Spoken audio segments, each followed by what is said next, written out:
Hi hello ಎಲ್ರಿಗೂ ನಮಸ್ಕಾರ. ಹೇಗಿದ್ದೀರಾ? ತುಂಬ ಚೆನ್ನಾಗಿದ್ದೀರಾ ಅಂದ್ಕೊಂಡು ಇವತ್ತು 11:30ಇಂದ ವೀಡಿಯೋ ಸ್ಟಾರ್ಟ್ ಮಾಡ್ತಾಯಿದ್ದೀನಿ. ಯಾಕಂದರೆ ಕೆಲಸ ಆ ಟೈಮಿಗೆ ನಂದು ಮುಗಿಯುತ್ತೆ.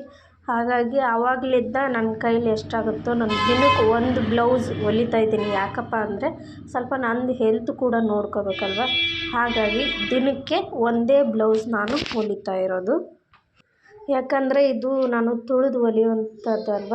ಇದೆ ಮೋಟ್ರ್ ಇದೆ, ಇಲ್ಲ ಅಂತ ಅಲ್ಲ, ಬಟ್ ಅದನ್ನು ಈಗ ಹಾಕ್ಕೊಳ್ಳೋ ಅಂಥ ಸ್ಥಿತಿಲಿ ನಾವಿಲ್ಲ. ಯಾಕಂದರೆ ಇದು ಬಾಡಿಗೆ ಮನೆ ಅಲ್ಲ, ತೋಟದ ಕೆಲಸ ಮಾಡೋದ್ರಿಂದ ಅವ್ರದ್ದೇ ಮನೆಯಾಗಿರುತ್ತೆ. ಕರೆಂಟ್ ಬಿಲ್ಲು ಸ್ವಲ್ಪ ಜಾಸ್ತಿ ಏನಾದರೂ ಬಂದರೆ ತೊಂದರೆ ಆಗುತ್ತೆ, ಮತ್ತೇನೋ ಅದಕ್ಕೂ ಏನಾದರೂ ಅಂತಾರೇನೋ ಅಂತಂದೇಳಿ ಸುಮ್ಮನೆ ಆಗಿದ್ದೀನಿ.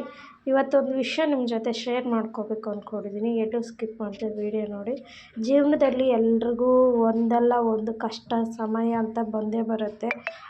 ಆದರೆ ಆ ಸಮಯದಲ್ಲಿ ನಮ್ಮ ಜೊತೆ ಯಾರು ನಿಲ್ತಾರೆ ಅನ್ನೋದು ತುಂಬ ಮುಖ್ಯ ಆಗುತ್ತೆ. ಆವಾಗ ನಮಗೆ ಗೊತ್ತಾಕತಿ ಏನೀಗ ನಮ್ಮ ಜೊತೆಗೆ ಯಾರು ನಿಂತಿದ್ರು ಆವಾಗ ಅಂತಂದೇಳಿ. ನನ್ನ ಜೀವನದಲ್ಲೂ ಕೆಲವು ಸಂದರ್ಭಗಳು ಬಂದವು. ಆಸ್ಪತ್ರೆ ಅಂತ ಬಂದಾಗ ಭಯ ಆಗುವ ಸಮಯದಲ್ಲಿ ನನ್ನ ಜೊತೆ ನಿಲ್ಲುವವರು ಯಾರು ಇಲ್ಲ ಅಂತಂದೇಳಿ ನಾನು ತುಂಬ ಹತ್ತಿರೋದು ಉಂಟು, ತುಂಬ ನೋವು ಪಟ್ಟಿರೋದು ಉಂಟು. ಯಾಕಂದರೆ ಆ ಸಮಯ ಅಂಥದ್ದು ಯಾರಿಗೂ ಬರಬಾರ್ದು. ಅದು ಆ ಥರ ಸಮಯ ನನಗಂಥ ಕಷ್ಟ ಯಾರಿಗೂ ಬರಬಾರ್ದು ಅಂತ ಅಂದ್ಕೊಂಡೆ ಆ ಸಮಯದಲ್ಲಿ ನಾನು. ಆದರೆ ಆ ಸಮಯದಲ್ಲಿ ನನಗೆ ನಾನೊಂದು ಕಲಿತ ಪಾಠ, ನನ್ನೊಳಗಿನ ಧೈರ್ಯದ ಸಮಯ ದೊಡ್ಡ ಶಕ್ತಿ ಅಂತಲೇ ಹೇಳ್ಬೋದು ನನಗೆ. ಯಾಕಂದರೆ ಪ್ರತಿಯೊಬ್ಬ ಹೆಣ್ಮಕ್ಳು ವೀಕು, ಅವ್ಳು ವೀಕು, ಆಗಲ್ಲ, ಆಕೆ ಕೈಲಿ ಏನೂ ಆಗಲ್ಲ ಅನ್ನೋರು ಉಂಟು. ಯಾಕಂದರೆ ನನಗೆ ಜಾಸ್ತಿ ಅಂದಿರೋದೇ ಅದನ್ನು. ಅದಕ್ಕೋಸ್ಕರ ನಾನು ನಿಮಗೆ ಹೇಳ್ತಾ ಇದ್ದೀನಿ ಅಷ್ಟೇ.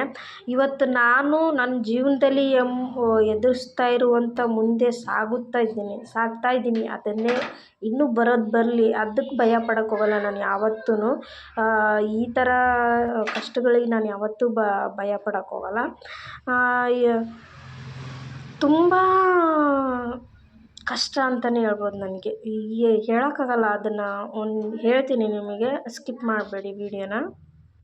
ಈಗ ಒಬ್ಬೇಕಿ ಕೈಲಿ ಏನಾಗಲ್ಲ, ಹೆಂಗೆ ಮಾಡ್ತಾಳೆ ಮಾಡಲಿ, ಹೆಂಗೆ ಎದುರಿಸ್ಕೊಂಡು ಬರ್ತಾಳೆ ಬರಲಿ. ಆ ಸಣ್ಣ ಮಗು ಮುಖನೂ ನೋಡಲಿಲ್ಲ ಅವರು. ಅದೇ ನನಗೆ ಬೇಜಾರಾಗಿತ್ತು. ಸಣ್ಣ ಮಗುವಿನ ಮುಖನೂ ನೋಡಲಿಲ್ಲ. ಅಂಥ ಕಷ್ಟದಾಗ ಯಾಕೆ ಮಕ್ಕಳ ಮುಖನಾದರೂ ನೋಡ್ಬೋದಿತ್ತಲ್ಲ ಅನ್ನೋದೊಂದು ನನ್ನ ಮನಸ್ಸಿಗೆ ಇವತ್ತಿಗೂ ಬೇಜಾರೈತೆ. ಅದು ಇವತ್ತಿಗೂ ಅದು ನೆನಪು ತುಂಬಾ ಕಾಡ್ತಾ ಇರ್ತೈತಿ. ತುಂಬಾ ಕೆಲವೊಂದು ಸಲ ಈಗಂತೂ ಒಬ್ಬಳೇ ಇರ್ತೀನಿ. ಈಗಂತೂ ಹೊಲಿತಾ ಇರ್ತೀನಿ. ಹೊಲಿಯೋ ಟೈಮ್ನಲ್ಲಿ ಏನೂ ಇರಲ್ಲ. ಸ್ವಲ್ಪ ಏನೋ ರೆಸ್ಟ್ ಮಾಡೋಣ ಅಂತ ಕುಂತಾಗ ರೆಸ್ಟ್ ಕೂಡ ಬರಲ್ಲ ನನಗೆ. ಅದು ಒಂಥರ ನೋವು ಚುಚ್ತಾ ಇರ್ತೈತಿ.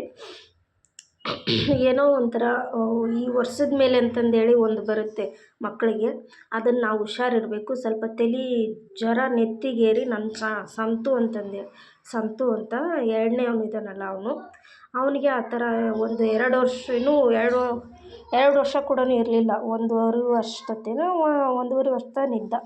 ನಮ್ಮ ಮನೆಯವರು ಅವಾಗ ಬೆಂಗಳೂರಲ್ಲೇ ಇದ್ದರು. ಈ ಯಜಮಾನ್ರನ್ನ ನೋಡ್ಕೊತಾರಲ್ಲ, ಆ ಥರ ಹೆಲ್ಪರ್ ಕೆಲ್ಸಕ್ಕೆ ಹೋಗಿದ್ರು ಅವರು. ಹಾಗಾಗಿ ನಮ್ಮ ಊರಲ್ಲಿ ನಮ್ಮ ಮಾವನ ಜೊತೆ ಒಬ್ಬಳೇ ಇದ್ದೆ.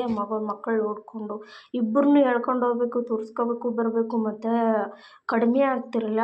2 ಸಲ ಅಡ್ಮಿಟ್ ಮಾಡಿದ್ದೀನಿ. ಯಾರೂ ಬರಲಿಲ್ಲ ನನ್ನ ಜೊತೆ, ಯಾರೂ ನಿಲ್ಲಿಲ್ಲ. ಯಾಕಂದರೆ ನಮ್ಮ ಮಾವನ ಕರ್ಕೊಂಡು ನಿಂದ್ರಕ್ಕಂದರೆ ಅವರು ಒಂಥರ ನನ್ನ ಮೇಲೆ, ನಾನೊಂದು ಹೇಳ್ದೆ ಅವರೊಂದು ಹೇಳೋದು, ನನ್ನ ತಲೆ ಜಗಳ ಮಾಡೋದಾಗಿರ್ಬೋದು. ಅವರು ತುಂಬ ಒಂದು ಅತ್ತೆ ಇದ್ದಿದ್ರೆ ಎಷ್ಟು ಕಾಟ ಕೊಡ್ತಿದ್ರೋ ಇಲ್ಲ ಗೊತ್ತಿಲ್ಲ, ಬಟ್ ಒಂದು ಅತ್ತೆಗಿನೂ ಕಾಟನೇ, ಒಂದು ಕಣ್ಣೀರು ಕೂಡ ತಿನ್ನಿಸ್ಬಿಟ್ಟಿದ್ದಾರೆ. ಆ ಸಮಯದಲ್ಲಿ ನಾನು ತೊಗೊಂಡಿದ್ದು ಒಂದೇ ನಿರ್ಧಾರ, ಧೈರ್ಯ. ನನ್ನ ಕೈಲಿ ಆಗುತ್ತೆ, ನಾನು ಒಬ್ಬಳೇ ಇದ್ದೀನಿ. ಅದ್ರ ಜೊತೆ ನಮ್ಮ ಮನೆಯವರು ನಿಂತರು. ನಾನು ಸ್ವಲ್ಪ ದಿನ ಅವ್ರ ಜೊತೆ ಮಾತಾಡೋದನ್ನು ಬಿಟ್ಟೆ. ಆ ಸಮಯದಲ್ಲಿ ಬರಲಿಲ್ಲ. ಆವಾಗ ಬಂದಿದ್ದಂದರೆ ನಮ್ಮ ಮಾವನವ್ರು ಮಾತ್ರನೇ. ನಮ್ಮ ಸೋದರ ಮಾವ ಅಂದರೆ ತಂದೆಗಿಂತ ಸಮಾನ ಅಂತ ಹೇಳ್ತಾರೆ. ಇವತ್ತು ಅವ್ರ ಮಧ್ಯದಲ್ಲಿ ಏನೇ ಇರ್ಬೋದು, ಮನಸ್ತಾಪಗಳು ಇರ್ಬೋದು, ಏನೇ ಇರ್ಬೋದು, ಬಟ್ ಹಾಸ್ಪಿಟ್ಲು ಅಂತ ಬಂದಾಗ ಅವರು ನಮ್ಮ ಜೊತೆ ನಿಲ್ತಾರೆ. ನಮ್ಮ ತಾಯಿ ಜೊತೆ ಆಗಿರ್ಬೋದು, ನಮ್ಮ ಜೊತೆ ಆಗಿರ್ಬೋದು ನಿಲ್ತಾರೆ. ಇವತ್ತಿಗೂ ಅಷ್ಟು ನಮ್ಮನ್ನು ಚೆನ್ನಾಗಿ ನೋಡ್ಕೊತಾರೆ ಹೋದರೂ ಕೂಡ. ಅವ್ರ ಮೇಲಂತೂ ಯಾವತ್ತೂ ನನ್ಗೆ ಗೌರವ ಹೋಗಲ್ಲ. ಹಾಗೆ ನಮ್ಮ ತಾಯಿ ವಿಷಯದಲ್ಲೂ ಅದು ಹಂಗೆ ಆಯ್ತು. ಅದನ್ನು ಕೂಡ ಒಂದು ವಿಡಿಯೋ ಮಾಡ್ತೀನಿ, ನಿಮಗೆ ಹೇಳ್ತೀನಿ. ಅದಂತೂ ತುಂಬಾ ಕುತ್ತಿಗೆ ಅಂತ ಬರ್ತೈತೆ ಅಂತಾರಲ್ಲ, ಆ ರೀತಿ ಬಂದುಬಿಟ್ಟಿತ್ತು. ಆವಾಗ ಮಾತ್ರ ಅವಾಗ ಹಿಡ್ದಿದ್ದು ನಮ್ಮ ಮಾಮನವರೇ ಕಾರಣ. ನಮ್ಮ ತಾಯಿ ಇವತ್ತಿಗೆ ನಮ್ಮ ಜೊತೆ ಇದ್ದಾಳೆ ಅಂದರೆ ಅವರೇ ಕಾರಣ.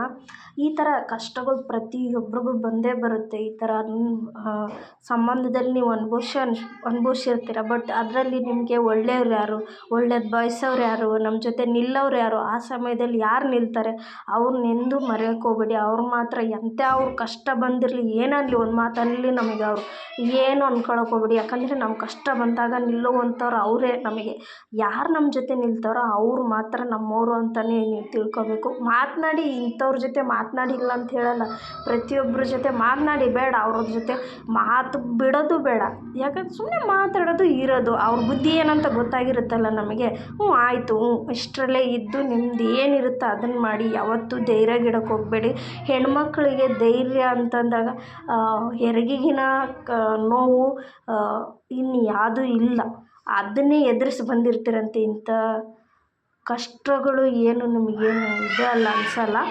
ದಯವಿಟ್ಟು ಯಾವತ್ತೂ ನೀವು ಕುದ್ದಿದೆ, ಹಿಗ್ಗದೆ, ನಿಮ್ಮ ಕೈಲಾಗುತ್ತೆ, ನಾನು ಮಾಡ್ತೀನಿ ಅನ್ನೋ ಧೈರ್ಯ ಛಲದಿಂದ ನೀವಿದ್ದರೆ ಎಲ್ಲನೂ ಆಗುತ್ತೆ. ನಾನೇ ಅಂದರೆ ನಾನು ಹೆಂಗಂದರೆ ನಮ್ಮ ಮನೆಯಲ್ಲಿ ಒಂದು ತೋಟದ ಕೆಲಸ ಮಾಡಿದವಳಲ್ಲ, ಏನು ಮನೆ ಕೆಲಸ ಒಂದು ಮಾಡ್ತಿದ್ದೆ ಬಿಟ್ಟರೆ ನನ್ನ ಹೊಲಕ್ಕೆ ಕೆಲ್ಸಕ್ಕೆ ಹಚ್ಚಿದ್ದೆ ಅಂಥದ್ದೇ ಅಲ್ಲ. ಹಾಗೆ ಆ ರೀತಿ ನಾನು ಬೆಳೆದು ಬಂದವಳು. ಈಗ ಪ್ರತಿಯೊಂದು ಕೆಲಸನೂ ಮಾಡ್ತೀನಿ ಅಂದರೆ ನನ್ನ ಮನಸ್ಸಲ್ಲಿದ್ದಂಥ, ನಾನು ಮಾಡಲೇಬೇಕು ಅಂತ ಇದ್ದಂಥ ಛಲ ಅಂತಲೇ ಹೇಳ್ಬೋದು. ನೀವು ಅದೇ ರೀತಿಯೇ ಇರಬೇಕು. ಎಲ್ಲ ಹೆಣ್ಮಕ್ಳು ಅಷ್ಟೇ, ಈಕೆ ಕೈಲಿ ಆಗಲ್ಲ, ಈಕೇನು ಮಾಡ್ತಾಳೆ ಅನ್ನೋದೊಂದು ಎಲ್ರಿಗೂ ಇದ್ದೇ ಇರುತ್ತೆ. ಆ ರೀತಿ ಅಂದೇ ಅಂತಿರ್ತಾರೆ. ಅವ್ರ ಮಾತಿಗೆ ನಾವು ಕಿವಿ ಕೊಡಬಾರ್ದು. ಕಿವಿ ಕೊಡ್ದೇ ನಮ್ದು ಏನಿರುತ್ತೆ ಆ ಕೆಲಸನ ನೋಡಿಕೊಂಡು ನಾವು ಆ ಕೆಲಸನ ಮಾಡ್ತಾ ಹೋಗಬೇಕು. ಬೇಡ, ನಿನ್ನ ಕೈಲಿ ಆಗಲ್ಲ ಅನ್ನೋರಿಗೆ ಅಲ್ಲೇ ಒಂದು ಕಿವಿಲಿ ಕೇಳಿ ಒಂದು ಕಿವಿಲಿ ಬಿಟ್ಟು ನಿಮ್ಮ ಜೀವನ ನೀವು ರೂಪಿಸ್ಕೊಳ್ಳಿ ಅಂತ ಕೇಳ್ಕೊತೀನಿ. ನಾನು ಇವತ್ತೊಂದು ಕಸ್ಟಮರ್ ಬ್ಲೌಸ್ ಹೊಲಿತಾ ಇದ್ದೆ. ಹಾಗೆ ಹೊಲಿತಾನೆ ನಿಮ್ಗೆ ಕೂಡ ಹಂಚ್ಕೊಳ್ಳೋಣ ಅಂತಂದೇಳಿ ಹಂಚ್ಕೊತಾ ಇದ್ದೀನಿ ಅಷ್ಟೇ.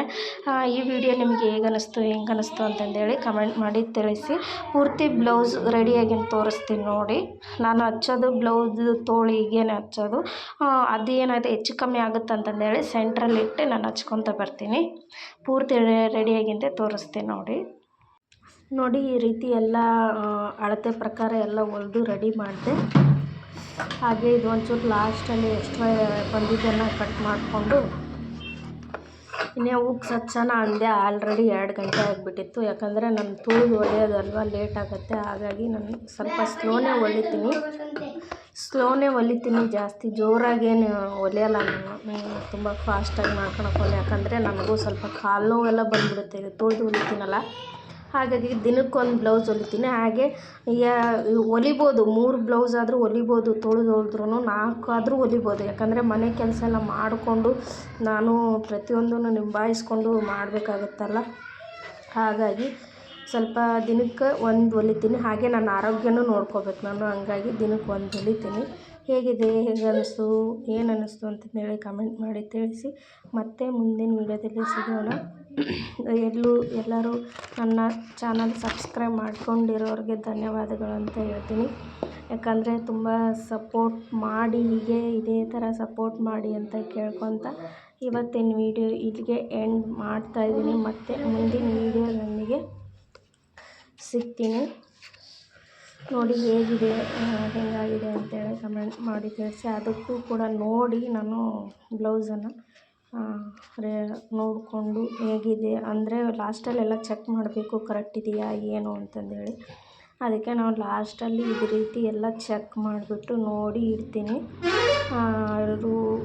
ಇವತ್ತು ಇಸ್ಕೊಂಡು ಹೋಗೋರು ಇನ್ನು ಹೀಗೆ ಸಪೋರ್ಟ್ ಮಾಡಿ ಅಂತ ಕೇಳ್ಕೊತ ಇವತ್ತಿನ ವೀಡಿಯೋ ಇಲ್ಲಿ ಎಂಡ್ ಮಾಡ್ತಾಯಿದ್ದೀನಿ. ಟೇಕ್ ಕೇರ್ ಎಲ್ರಿಗೂ. ಬಾಯ್.